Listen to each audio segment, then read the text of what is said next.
Summer is fading. The leaves fall in ones and twos from trees bordering the new recreation grounds. In the hollows of afternoons, young mothers assemble at swing and sandpit, setting free their children. Behind them, at intervals, stand husbands in skilled trades, an estate full of washing, and the albums lettered, "Our Wedding," lying near the television. Before them, the wind is ruining their courting places that are still courting places, but the lovers are all in school, and their children, so intent on finding more unripe acorns, expect to be taken home. The beauty has thickened. Something is pushing them to the side of their own lives. Hello, everyone. That is Afternoons by Philip Larkin, which was written by him in 1959. And it is the second in just a brief couple of episodes we're doing on two mid-20th century poets, Sylvia Plath and now Philip Larkin. We are leading up to a Christmas series, Rue, we are looking forward to, which we are going to get into the festive spirit in the kind of way only our podcast can do.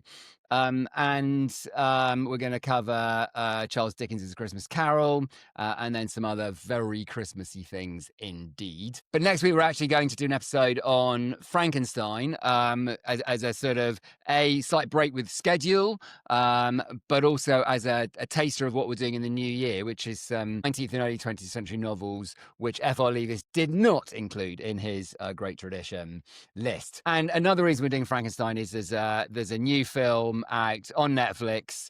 You may have seen it. Last time I checked, it was number 8 on the Netflix bestsellers list, Frankenstein. So by this time next week, Rue, I will have watched that film, finished rereading the book, be ready to talk about it. So, Philip Larkin. So, this poem that I read, it's a scene from England emerging from the post-war years. It's written in 1959, but the change and the newness of those years don't seem to have reached the place that Philip Larkin's describing. There's some new aspects, like a recreation park, but basically children are with their mothers on swings.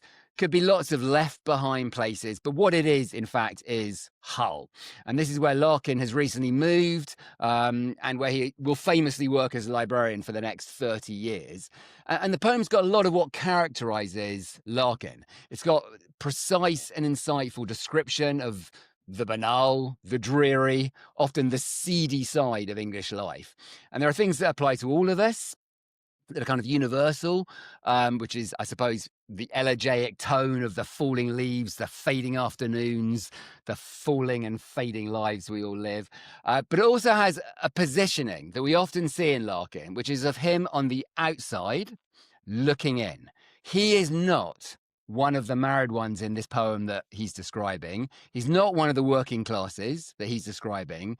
And this creates what many have seen as a kind of voyeurism. And a much less good poet than Larkin, Charles Tomlinson, accused him of middle-come lowbrowism. And he's also not a mother. And many female critics have sensed him basically sneering at women. And he hasn't experienced having, and in fact, he explicitly and dogmatically chose not to have children. And he looks at these lives, and he's brutal. The women's beauty, he says, has thickened. That means they're getting fatter. They're losing their identity in the last two lines. I think it's possible one could look for a nuance in the kind of thickened beauty, that it's becoming, more solid and lasting, perhaps.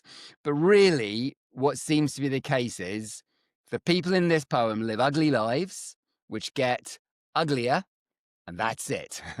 And the final 3 lines about thickened beauty is typical of a lot of Larkin poems. It's a structure you see a lot of Larkin poems. And if you're interested, see the poem High Windows in particular, which has a kind of poetic thought expressed at the end of the poem that, in effect, gives the poem's meaning, tells the reader, what the poem's been building up to. And prior to the closing lines, you can see the subtle shifts in our sense of life. Most of life's routine and mundane, but suddenly you notice things have changed. And then Larkin tells us this. So for me, in this poem, that's a little bit signposted. I am glad to say we're going to look at some poems today where I think he manages this much more successfully and subtly. Rue, you're going to take us through Larkin, his life, and some of his poems. And I know you greatly admire and love his poetry. I've got a more, I would say, I suppose, ultimately bittersweet relationship with him and it. I find him brilliant at best, but quite often, got to say it, predictable. So, Rue, convince me. What lifts him above being the middle class voyeur of the housing estates of Hull? Well, voyeur is a word that's been used about him a lot, I think with some justification, because as you say, Charlie, he went to live in Hull. Hull's on the edge of England.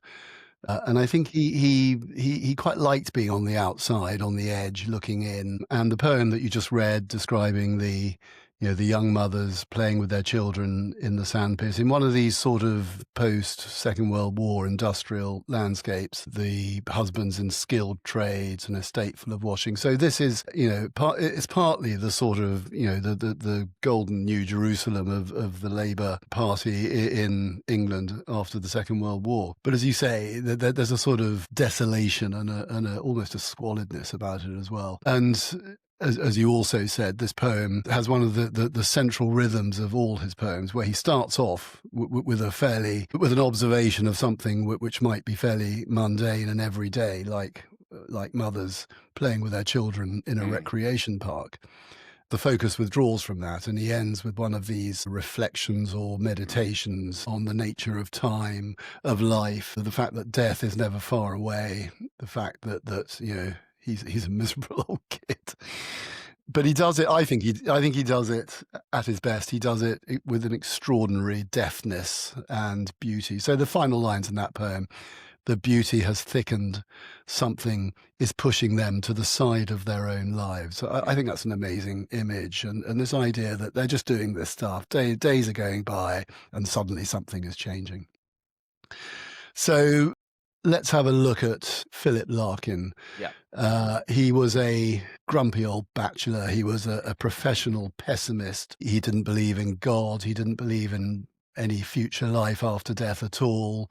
There wasn't much hope as far as he was concerned. And yet he was able to imagine and evoke extraordinary beauty, dignity, and dare I say it at times, love in his poetry. And we'll be talking about love and his capacity for love or lack of it. As we go through, and something you also alluded to, Charlie, his relationship with women, which I think we could probably say he was not a role model for. Anyway, he was born in 1922 in Coventry. His family had been in the Midlands for several generations, and they were tailors, they were coach builders, they were shoemakers. So you might say sort of lower middle class. And his father, Sidney, did well in life in some ways. He worked for the local authority, Coventry City Council, and became its treasurer. So am I right in thinking that he had a Nazi kind of sympathy? It reminds me of Sylvia Plath last week. I got that right?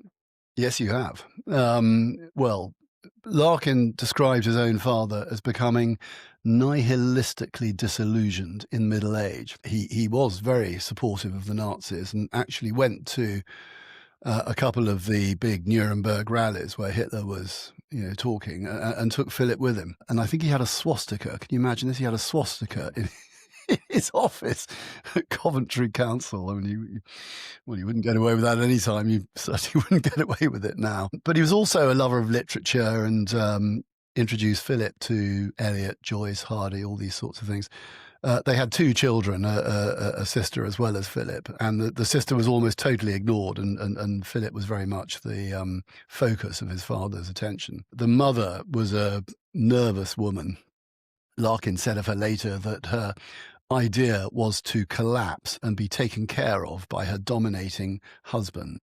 I think, Rue, I read that he said later his childhood was, I believe, was unspent and boring. It was characterized by poor eyesight and stuttering. I mean, Yeah. one doesn't want to over biographize the poetry, but he's not a writer of warm feelings. So No. that hard childhood might equate to that. Very much so. So his first girlfriend, we'll come on to her in a minute, she was called Ruth Jones, and she remembered going to this house when Larkin would have been 17 or 8. No, sorry, he would have been in his early 20s, actually, when he was at Oxford, or after Oxford. Anyway, and she recalled going to this house many years later, his childhood home, and her overriding impression was of darkness. She said everything was dark. And the mother was monotonous and self-pitying, but she lived until 1977, not much before Larkin himself died, only 10 years later. And Philip always felt a very strong sense of filial obligation, and I'm sure this affected his relationships with women. But he went to school. I think he quite liked school. He went to Henry VIII School in Coventry, which I think was a good school.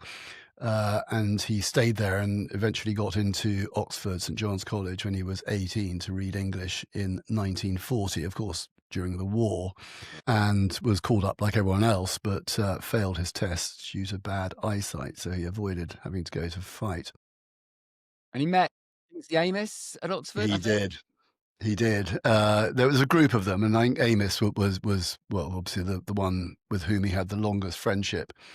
And Martin Amos talked about this relationship in later years and said that if his father had a letter from Philip on any particular day, it was going to be a good day. And I think what Martin said about the two of them was that, they were each brilliant men. Larkin got a first without apparently doing that much work. But they each saw the other as being, at the very least, an intellectual equal and possibly an intellectual superior. Right. So they had a huge underlying respect, but they also shared a lot of other things, including some fairly right-wing views on pretty much everything. They loved jazz, they loved books, they loved talking about women, but they were pretty cynical, reactionary. They were super elitist, I think. Right.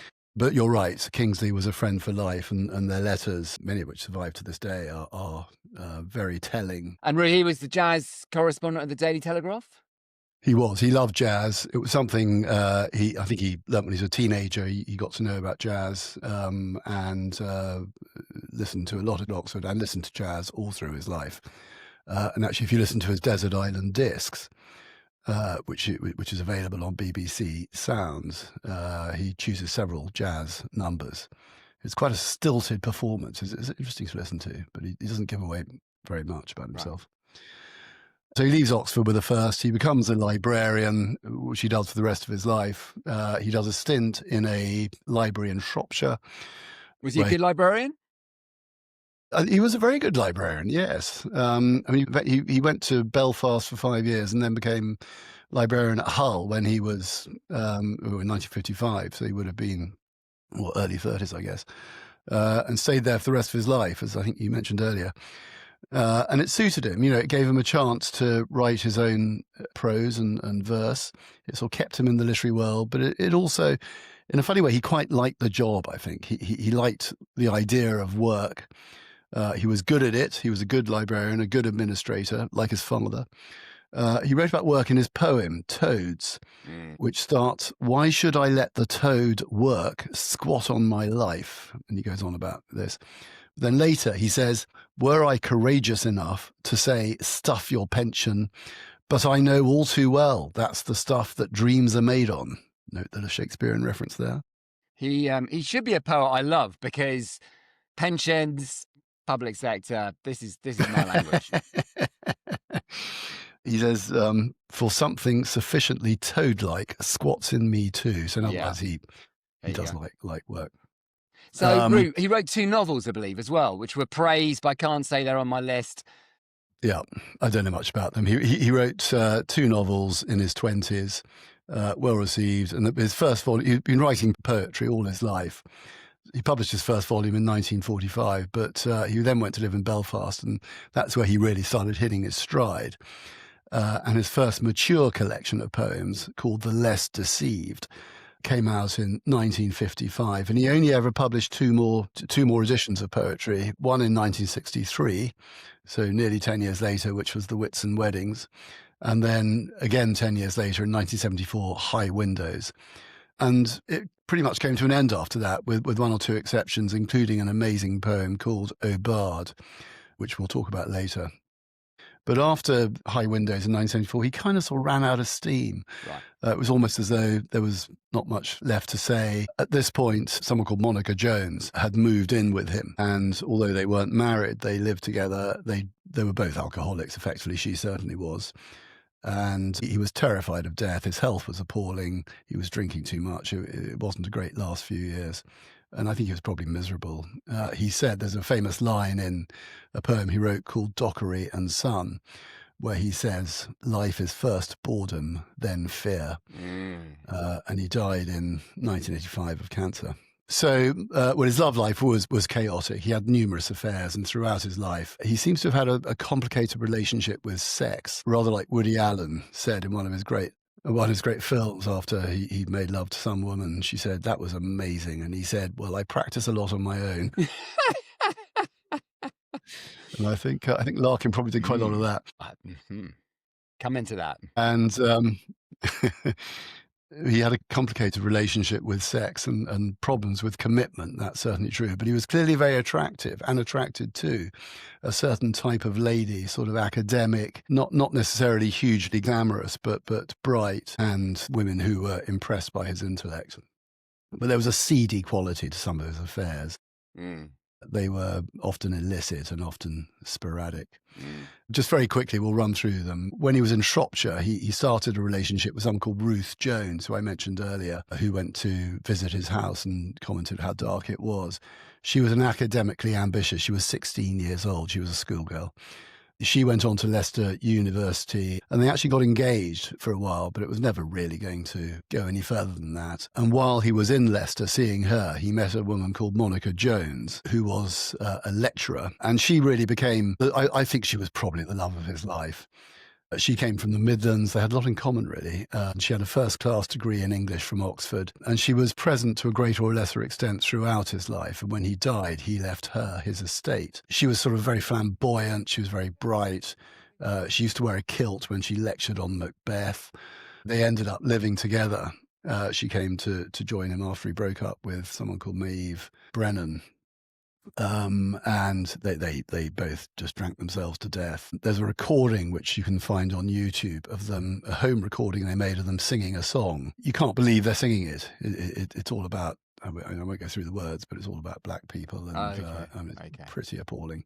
Ru, I was taught at school, the privilege of being taught at school by Andrew Motion, who wrote Philip Larkin, A Writer's Life in the early 1990s. And I believe that, plus the publication of his letters by Anthony Thwaite, basically revealed a lot of this, a lot of kind of, I think, what people found quite shocking right-wing views, definite racism, pornography. Any thoughts on that?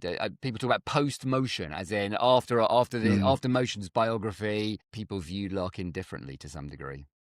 Well, I think not surprisingly, this is a part of who he was. Yeah, he had a relationship with someone called Maeve Brennan, who was a colleague at Hull Library. That lasted 18 years, and she wrote a book after he died, about the real Philip Larkin, the Philip Larkin I knew. Okay. There was another affair with a woman called Betty Mackereth, who was his secretary. He started an affair with her when they were in their 50s. She destroyed his pornography collection. Right. But these relationships were always going on. But the truth was that ultimately he saw himself as a bachelor. He was happiest on his own, I suspect, in his flat in Hull with its high windows, which of course became the name of one of his final collections. And the women would sort of come in and out of his life. Right. Okay. So, I believe we're going to look at Whitsun Weddings, one of perhaps, in fact, maybe the best of his poems. So the Whitsun Weddings, the title name of his second volume, perhaps his greatest volume, I don't know, but also the name of one of his most celebrated poems. And the background to this is that Larkin gets on a train one Saturday afternoon in the late 1950s in Hull, and this is the pre-beaching era. So train travel in those days, I don't know if it was really, but in all of our memories, it was romantic, it was idyllic, you'd stop at all these little country stations throughout Lincolnshire on the journey to London. And Larkin gets on this train. It's very hot. He describes the sensation of being on the train. The windows are open. The train leaves Hull. He describes the industrial outskirts of Hull and then the beautiful pastoral scenes of rural Lincolnshire. And the train stops at various villages, and it's a Saturday afternoon. And what he finds is that at each of these stops, there are wedding parties where they've had the wedding and the entire party has come to the station to wave goodbye to the bride and groom as they get on the train to go to London to start their honeymoon. And he writes this poem describing this journey. We're not going to read the whole thing, but we'll work our way through it, Charlie. Right. And I think through this, we can see many of the things that Larkin is interested in. This is the Whitsun wedding. That Whitsun, I was late getting away. Not till about 1:20 on the sunlit Saturday did my 3/4 empty train pull out. All windows down, all cushions hot, all sense of being in a hurry gone. We ran behind the backs of houses, crossed a street of blinding windscreens, smelt the fish dock. Thence the river's level drifting breadth began, where sky and Lincolnshire and water meet. So there we are. We're setting the scene. It's a hot summer's day, the peace and silence. It has echoes of Adlestrop, I thought, when I read it this time round, by Edward Thomas. Same nostalgia for a lost England, in Thomas's case, very sort of pre First World War. For Larkin, yeah, I mean, Larkin really leans into his Englishness. I mean, I think he said he didn't know foreign literature. He didn't like travel abroad. And in contrast to his own rather sort of rickety romantic arrangements, this is a world of, well, as we're about to see, of possibly happy marriages. Who knows? So he describes the countryside as they go past. The heat and the sights and the smells of the town. So he smells the fish dock, and of the countryside he says, now and then a smell of grass displaced the reek of buttoned carriage cloth, and the industrial flotsam and jetsam as well as they go past. So you get canals with floatings of industrial froth, until the next town, new and nondescript, approached with acres of dismantled cars.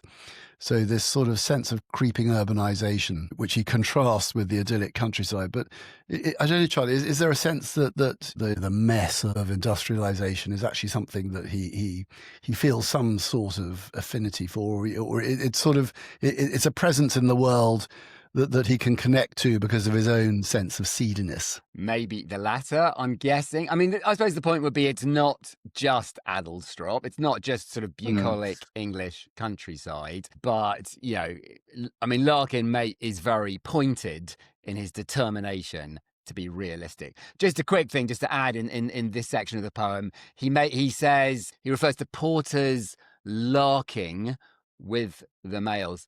I'm just mentioning that because he writes himself into the poem with the word larking, and I think that's important when we get to the ending. So I'm just signaling that for now. You're putting down a marker there. Okay.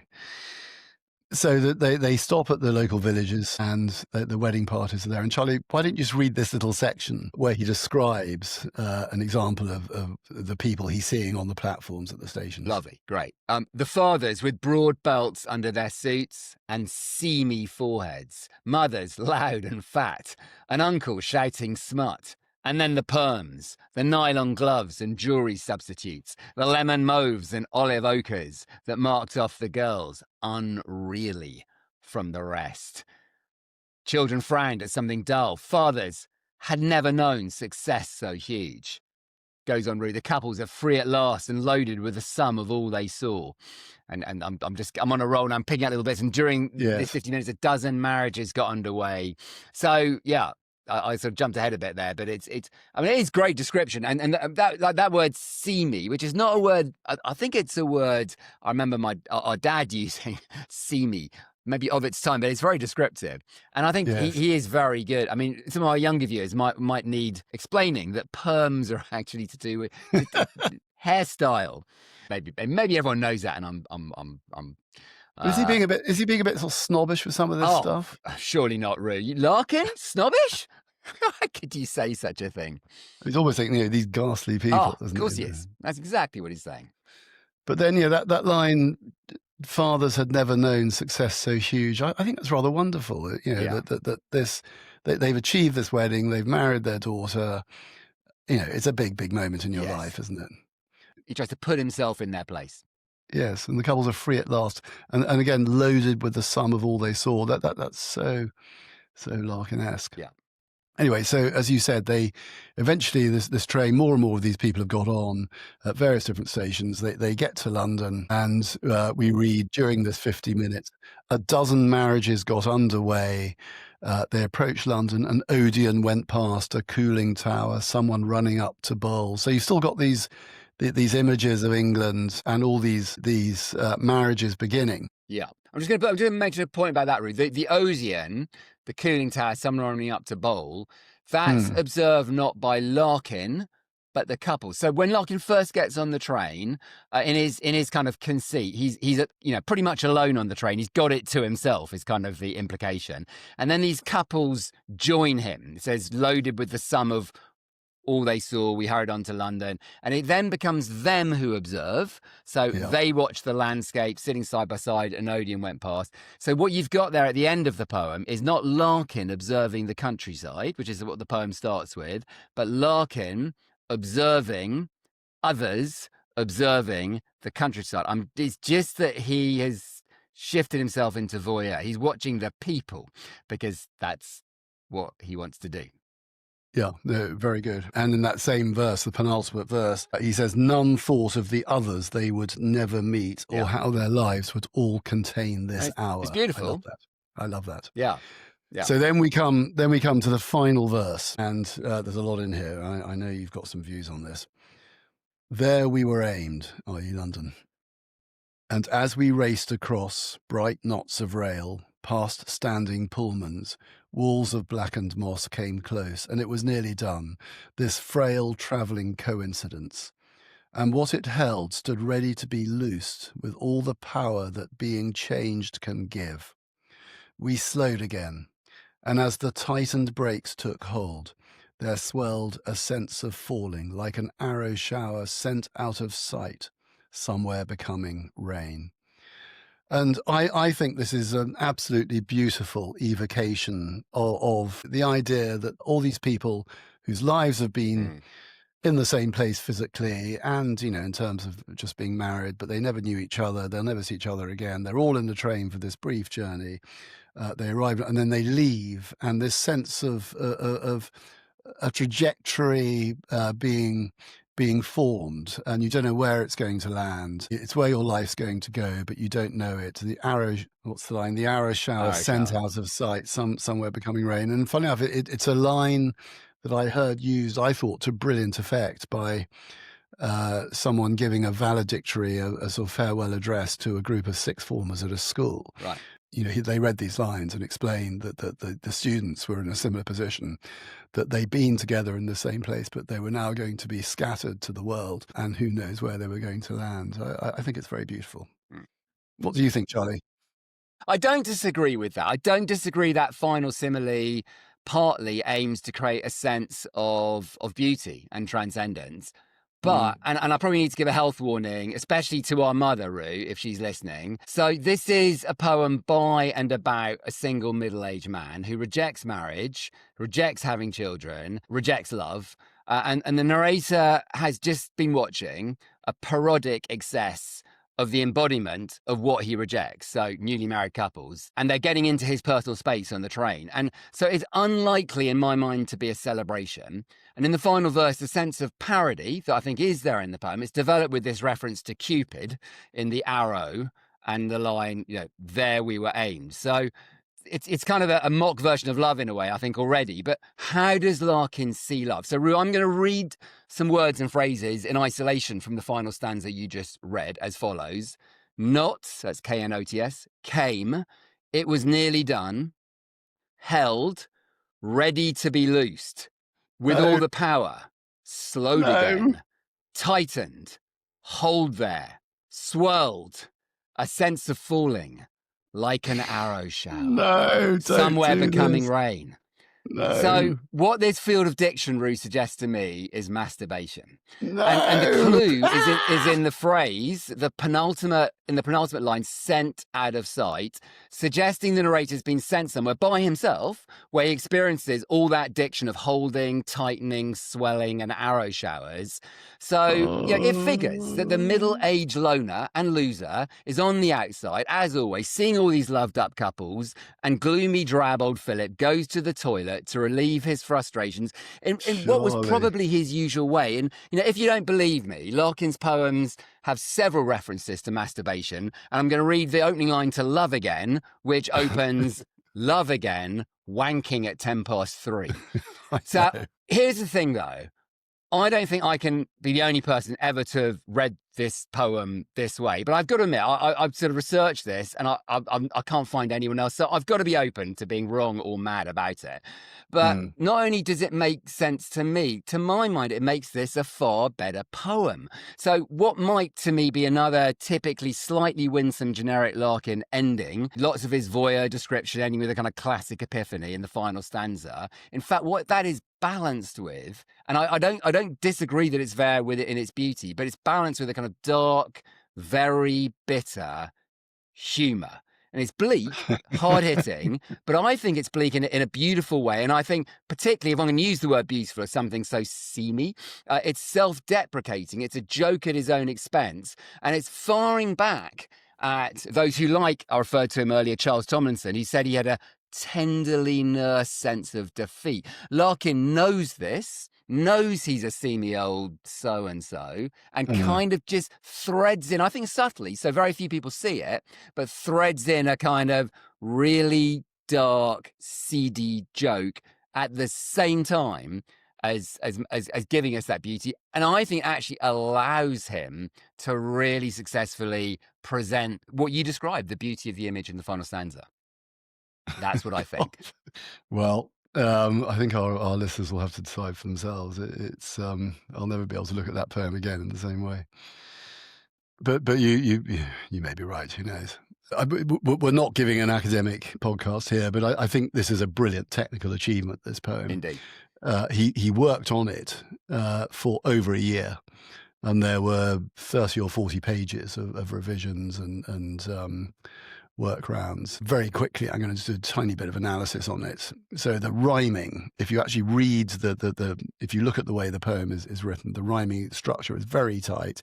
It's A, B, C, D, E, C, D, E. So you get, in for instance, verse 2, heart that slept, miles inland, southward we kept, cattle and, that's the A, B.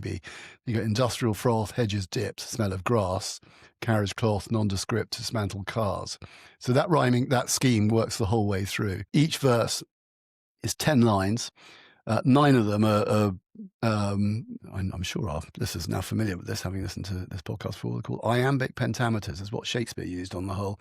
It's da-da-da-da-da-da-da-da. Yeah. So 10 beats. So 9 of them are that, and the second line in each stanza, each verse, only has 4 syllables. So I nearly died, bright knots of rail, not till about 4 miles inland. And he absolutely nails it on each verse. The rhyming is perfect, the rhythm is perfect, and yet the poem doesn't read like a sort of da-da-da-da-da-da-da poem. You can read as parts of it as prose almost. So the meaning flows from line to line, and in many cases from verse to verse. And yet it is contained within this very tight structure. That's partially, maybe that, because he was technically such a brilliant poet, you may well be right. He was putting in these little nuances, maybe more nuances of the sort you've just been describing. I think it does. I think that technical brilliance, and I completely agree, is what sets him apart, really, at that time. So he was employing traditional tools of poetry, as you just described so well, rhyme, stanza, meter, but he was allied with other poets of what was loosely called at that time, by some at least, the movement. So writers like Tom Gunn, Donald Davey, we talked about Kingsley Amis, Elizabeth Jennings, John Wayne, and what they kind of tried to do, those writers, is return to what they thought of as sort of more traditional techniques in reaction to the modernists. to all the Eliots and Eliot and all the, Towns. you know, the wasteland. You know, let's get back to common sense writing, away from obscurity, back to clarity, precision, and so Larkin's deliberately using kind of iambic pentameter. But what's so brilliant about it and the rhyme is you don't really know it. You know, Yeah. only when you analyze it do you see it. Yeah, yeah, and yet when you read it, you don't know because it's not in your face, but you're kind of aware of it. Of some control, yeah. I think subconsciously almost it does create these echoes and these rhymes and these rhythms in your mind. So I agree, brilliant. And I'm going to use this. That's enough on Wits and Weddings. But I'm going to just use the fact that he had this, one of his greatest poems, is technically so brilliant, to jump forward a bit, to quickly look at two other poems, also written in this kind of style. So in one case, 10 lines per stanza, in one case, 12 lines per stanza. So also very ambitious and very technically well-achieved poems, but written much later, because they're also important Larkin poems. And the first one is a poem called The Old Fools. And this is basically, I think he goes into a nursing home and he sees all these old people and, you know, he describes them. There's none of the humanity. I mean, you could say there wasn't much humanity in Wits and Weddings. He was already being pretty vitriolic about the people. But I think there is, you know, in Wits and Weddings, there is a sense of hope for the future. And even if he can't participate in it, he thinks that others may achieve it. But by the time, so this is nearly 20 years later or 15 years later, he writes this poem, The Old Fools. It's brutal. But we're not going to look at the whole poem, but it's a similar structure to Wits and Weddings. So quite a few verses. There are 12 lines in each stanza. 11 are iambic pentameters, although they're much more loosely written than the Wits and Wedding. And one of them is short. In this case, it's the last line in each poem.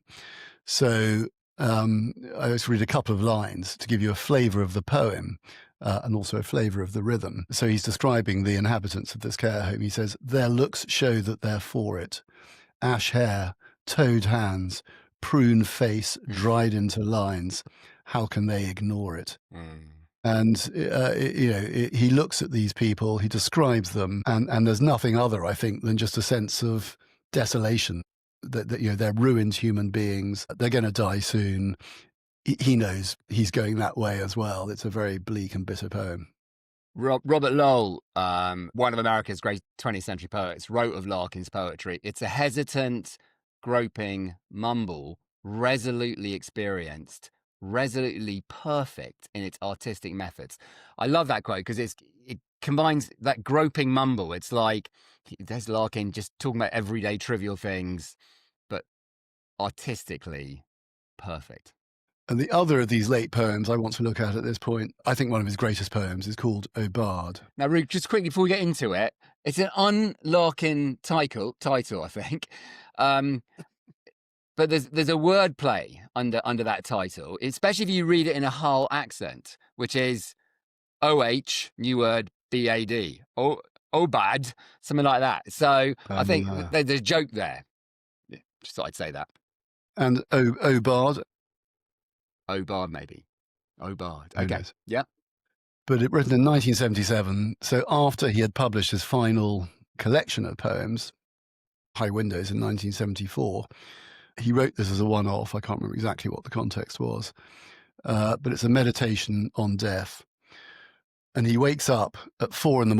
You imagine he's lying in his bedroom. Slowly, the light begins to filter around the curtains, and he starts to think about death.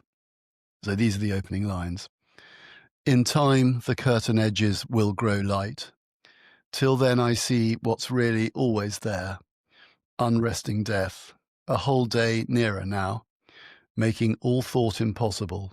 But how and where and when I shall myself die. So that's pretty pretty bleak. It's unbelievably hard hitting. And what he does is it inverts the typical Larkin structure again in the second verse. So he begins straight with that poetic thought. And then, as we'll see, when we get to the end of the poem, he's then doing the precise observation. And I find this so well wrought because you come to the postman delivering their mail at the end of the poem through the lens of this unbelievably bleak view of life.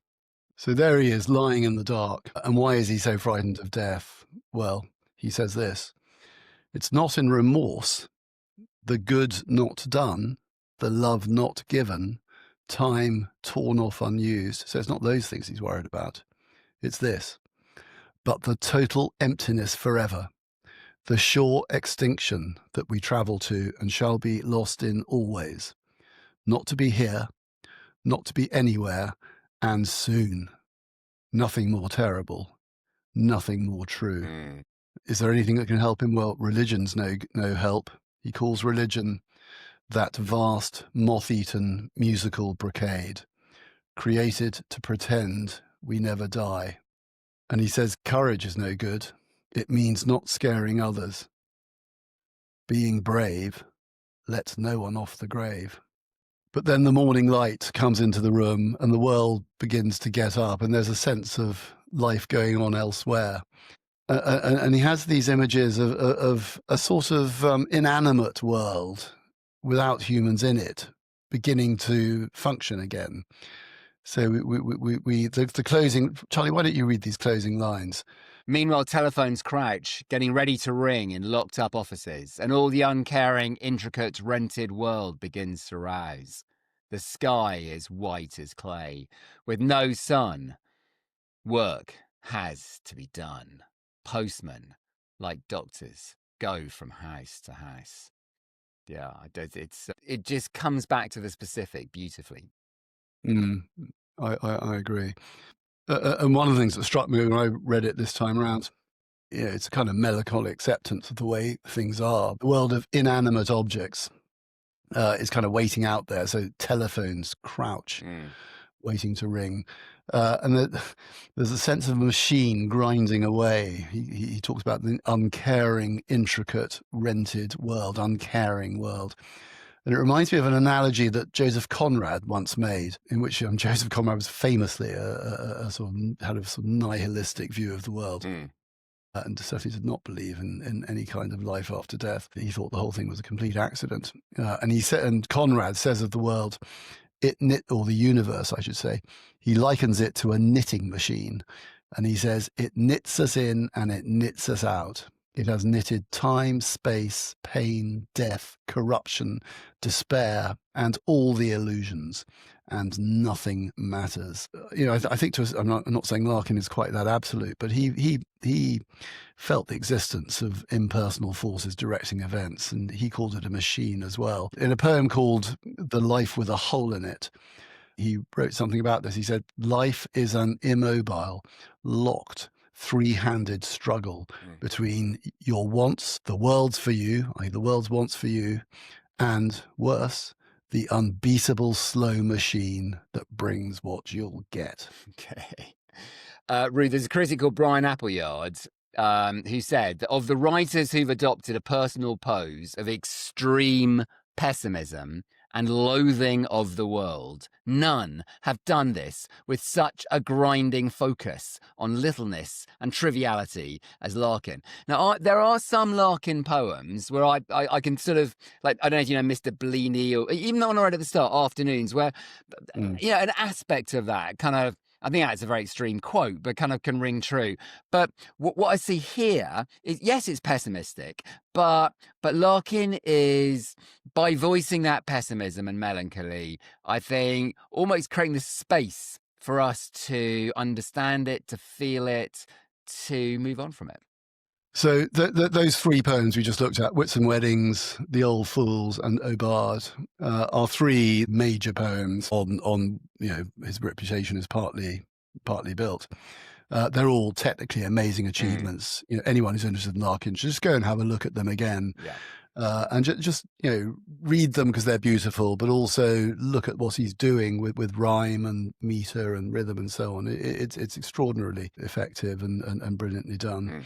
But he's also a very good writer of short poems. And there's one I want to look at, Charlie, called Days. So why don't you read it, and then we can just have a little chat about it. What are days for? Days are where we live. They come, they wake us. Time and time over, they are to be happy in. Where can we live but days? Solving that question brings the priest and the doctor in their long coats running over the fields.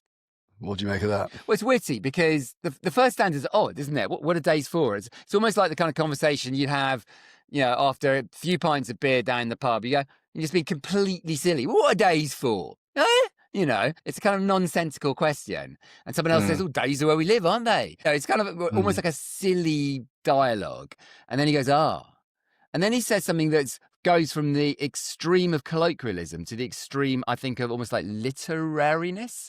So solving that question brings the priest and the doctor in their long coats running over the fields. I was trying to think when I looked at this, do priests and doctors in long coats run over fields? I don't think so, but I could almost imagine it in a sort of 18th century novel or some sort, Chekhov or something. I was thinking 19th century Russian novels, Right. absolutely. Yeah.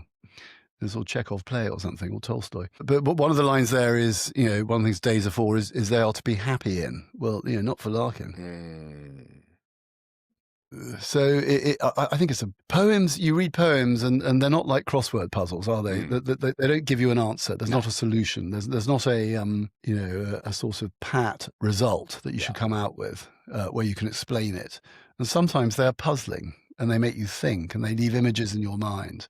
And I think this one does that absolutely brilliantly because, as you say, the first few lines are very simple sentences, almost childlike. And then these extraordinary images of the priest and the doctor in their long coats running over the fields. It's simple language, short lines, and answering huge questions in a childlike way. It creates a sort of strangeness and uncertainty and a sense of unease and mystery. I think it's quite wonderful. Yeah, I agree with that. It's a lovely poem. Just to say quickly, Ru, A-level students, both genders, love Larkin. I was in a classroom recently. It was a year 13 class. They were doing Duffy, Caroline Duffy, who's very feminist, and Larkin. All of the female pupils liked Larkin better because of the clarity and honesty of the wit and the way the poetry just spoke to them. That's so interesting. That's so interesting. We haven't got time. There were several other poems we were thinking of talking about, so we haven't got time to do it, sadly. One of them was an Arundel tomb, another very famous poem. He's describing the stone images of the two people who the tomb commemorates. I don't know if they're buried there or not, but these are two statues, if you like, on their backs of a husband and wife. And the point of the poem is that the husband is holding the wife's hand. He's a knight and she's his wife. So they're dressed in their, armorial clothes. But the fact that he's holding her hand is something that Larkin describes. When you see it, strikes you with a sharp, tender shock. And he reflects on this during the poem. And of course, it ends with two of possibly his most famous lines of all. The stone fidelity they hardly meant has come to be their final blazon, and to prove our almost instinct, almost true. What will survive of us is love. And of course, I think it's a sort of one of the laws of podcasting that if you're doing a podcast on Larkin, you have to quote those lines. But he was not someone who was capable of love, I think, really.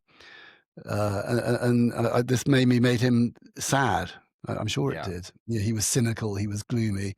He told a friend once there was no such thing as true love, just ignorance and self-deception.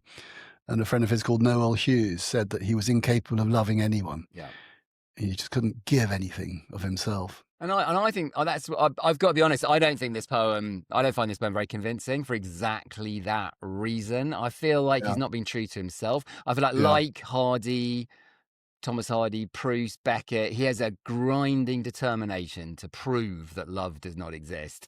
Consolations are delusions. I think he's, and I think he's relentlessly pessimistic. Maybe that's what this poem is trying to say. I don't know. But I think he is trying to offer some sort of hope. I just don't find it so, I don't find it so like his real voice somehow. Yeah. The other rule about Larkin podcasts is you have to do this is the verse, this be the verse. Right. So let's quickly do that. I'm going to read it. Okay. And, trigger warning if any of you are still, if you're upset, if things like this. If you made it this far, they're going to be fine, Roo. Exactly. So here we go. I think you know what's coming. This be the verse. They fuck you up, your mum and dad. They may not mean to, but they do. They fill you with the faults you had, then add some extra just for you. But they were fucked up in their turn by fools in old-style hats and coats who half the time were soppy stern and half at one another's throats. And then this great verse. Man hands on misery to man. It deepens like a coastal shelf.